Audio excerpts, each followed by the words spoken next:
just kind of a wave of depression. That's the main thing that comes over you. It really is.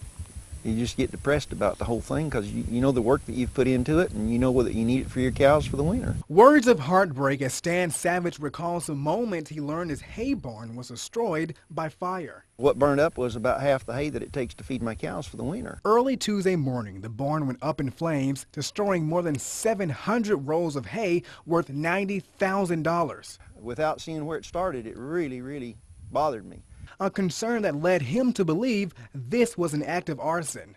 Spontaneous combustion normally happens within the barn, and all of this fire, as we saw it, was on the outside. Here's an example of how the rolls looked prior to being burned, a process that can take up to 40 hours per roll. You know the work that you've put into it, and you know that you need it for your cows for the winter. Those are the thoughts. I mean, that's what really bothered me the worst.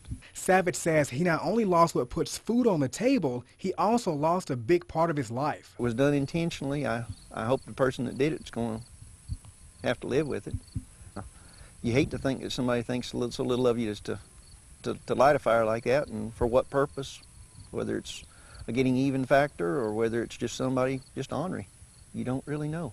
He says he's not quite sure when or if he will rebuild, but if he does, he says he'll definitely install motion sensor cameras. Franklin White, Fox 31.